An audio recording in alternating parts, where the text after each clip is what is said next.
April 5th, 1531. The sky dawned gray over London, as if nature itself sensed the horror about to unfold. A crowd gathered at Smithfield, the customary site for executions and cattle fairs. Today, however, something different awaited them. In the center of the square, an enormous bronze cauldron rested atop a freshly lit fire. The flames crackled as the water began to heat.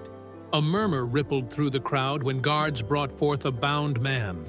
His name was Richard Roos, a cook in the service of Bishop John Fisher. His pale face revealed the terror he felt, contemplating the instrument of his death. In moments, he would face an execution as rare as it was brutal. He would be boiled alive, feeling every inch of his skin slowly dissolve in boiling water. How did a simple cook end up condemned to such a terrible fate? To understand this macabre story, we must turn back the clock several weeks. February 1531. England was experiencing one of the most turbulent periods in its history. King Henry VIII was determined to annul his marriage to Catherine of Aragon to wed Anne Boleyn. This decision divided the kingdom. On one side stood ambitious courtiers who supported the king's desire. On the other, conservative clerics who considered marriage sacred and indissoluble. Among the latter was John Fisher, Bishop of Rochester, one of the staunchest opponents of the royal divorce. Fisher, a man of deep religious convictions, had earned the enmity not only of Henry VIII, but also of the Boleyn family, who saw him as an obstacle to their ambitions. The bishop lived in constant apprehension. He slept in different chambers each night and took extraordinary precautions with his food and drink, fearing an attempt on his life. His paranoia, as we shall see, was not unjustified. At the episcopal residence in Lambeth, south of London, Bishop Fisher maintained a staff of servants, including Richard Roos, his cook. Roos was not particularly remarkable. An ordinary middle-aged man with no distinguishing features that set him apart from the mass of servants who kept the great houses functioning discreetly and efficiently. He had never given reason for suspicion until that fateful February 18th. That afternoon, Fisher hosted a meal for guests. The menu included a thick soup, common in the English diet of the time. Roos prepared the broth as usual, but secretly added a powder to the food. Later, he would claim he did it as a jest, believing it to be merely a purgative that would cause intestinal discomfort.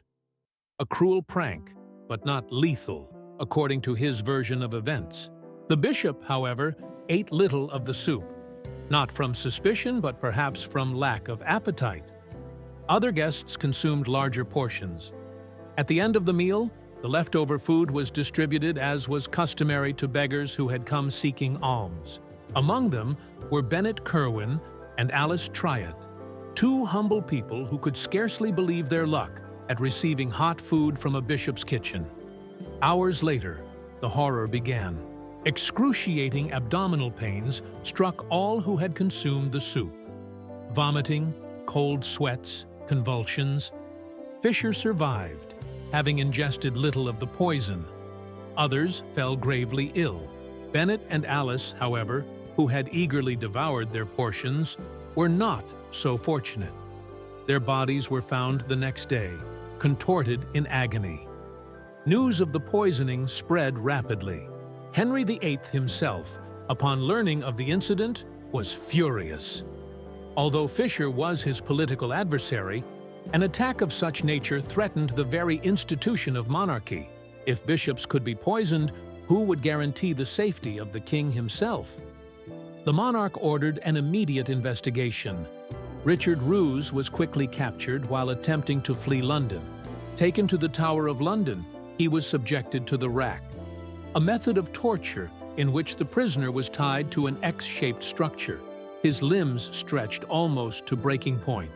Under excruciating pain, Roos confessed to adding the powder to the soup, but insisted he was unaware of its lethal power, believing it to be merely a purgative intended to cause temporary discomfort. Surprisingly, the case did not follow normal legal procedures. On February 28th, Henry VIII personally appeared before Parliament to report the crime, something extraordinary for the era. The king described the poisoning as an act of high treason, not just against Bishop Fisher, but against the crown itself. Parliament, always eager to please the temperamental monarch, quickly approved the Act for Poisoning 22 Henry VIII, Chapter 9, which classified poisoning as high treason and established a specific punishment for such a crime: death by boiling. This fact deserves special attention. Henry VIII not only determined Rose's guilt without a proper trial, but also retroactively created a law to punish him in exemplary fashion. The penalty for treason was already terrible. The condemned was dragged by horses, hanged until nearly dead, castrated, and quartered alive. But the king wanted something more, something that would equate to the horror of poisoning. A slow death in which the criminal would experience progressive heat, feeling his body cook slowly. Why such cruelty? Why the king's personal involvement in a case that, although serious, involved only a cook and a bishop who wasn't even his ally? The motives were never fully clarified.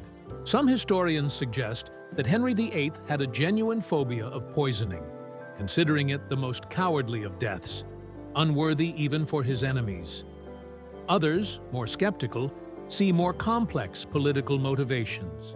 The imperial ambassador, Eustace Chapu, a confidant of Fisher and staunch defender of Queen Catherine, suggested in correspondence that the king acted with such vehemence to divert suspicions from himself, as he is too noble to resort to such means, or at least from Lady Anne Boleyn and her father. This theory is not without foundation. Rumors circulated quickly after the poisoning, accusing the Boleyn family of having hired Roose to eliminate Fisher, one of the greatest obstacles to Henry's marriage plans. The cook's swift and spectacular execution could serve to end any deeper investigation that might potentially implicate figures close to the king. Whatever the truth, Richard Roose's fate was sealed. His execution was set for April 5th. Such an unusual event drew crowds to Smithfield. People pushed to get a good viewing angle. Street vendors circulated, offering food and drink as if this were a theatrical spectacle and not the atrocious end of a human being. The great bronze cauldron was already bubbling when Roose was brought forth.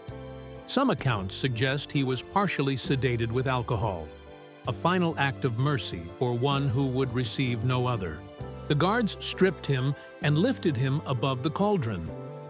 A prayer was quickly recited by a priest, offering absolution for his sins, but no relief for his body. What followed was one of the most horrifying executions recorded in English history. 3 times Roose was immersed in the boiling water. On the first dip, only his legs were submerged.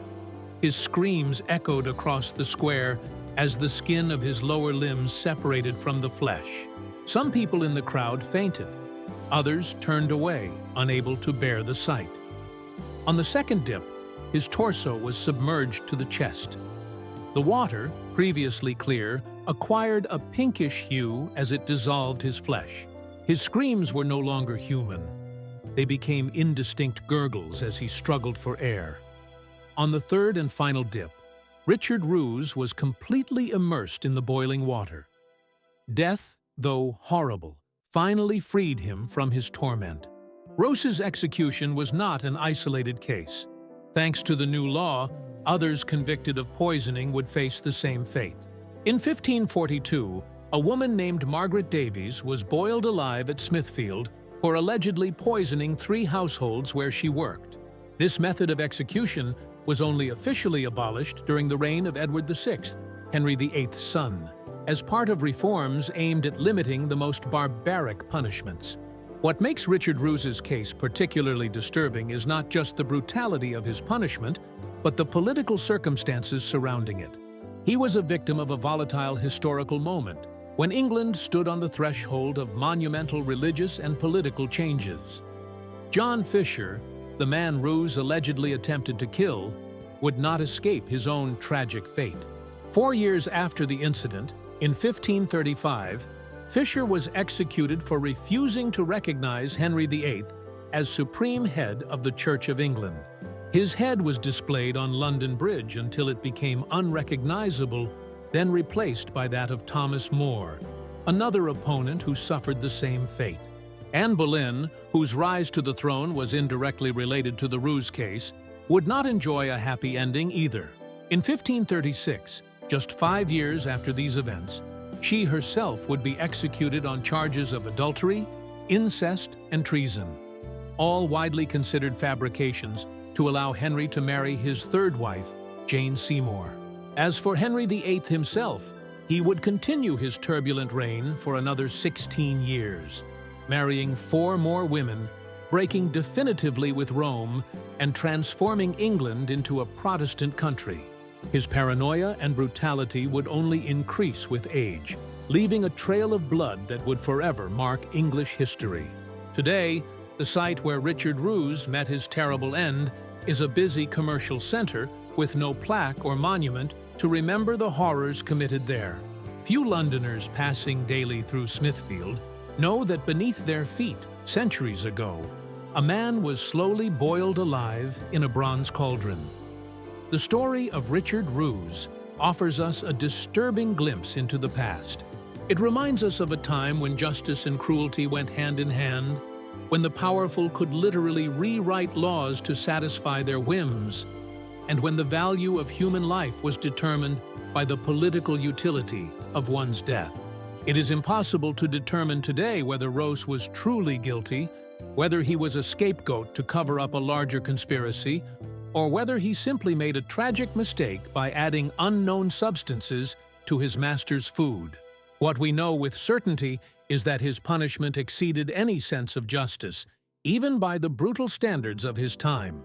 Execution by boiling, a death that recreates the very act of cooking, Roos's profession carries a macabre irony that cannot be ignored. The man whose life was dedicated to preparing food in cauldrons ended his days as an ingredient in one. It is a punishment that suggests not just the elimination of the criminal, but a terrible poetic vengeance that aimed to satisfy the sense of retributive justice of a more brutal era. 5 centuries have passed since that April afternoon in Smithfield. The world has changed in ways that Henry VIII and his contemporaries could hardly imagine. Our justice systems, though imperfect, now seek rehabilitation more than retribution. Our laws are supposedly applied equally to the powerful and the common.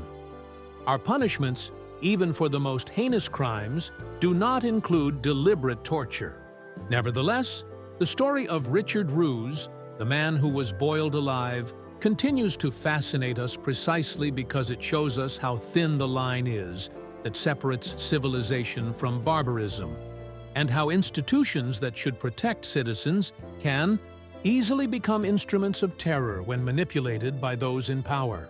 Under the hurried feet of modern Londoners, the echoes of the past still resonate, and if we listen carefully, perhaps we can still hear the screams of a cook who, on a gray April day in 1531, discovered in the most terrible way what it means to be on the other side of the cauldron.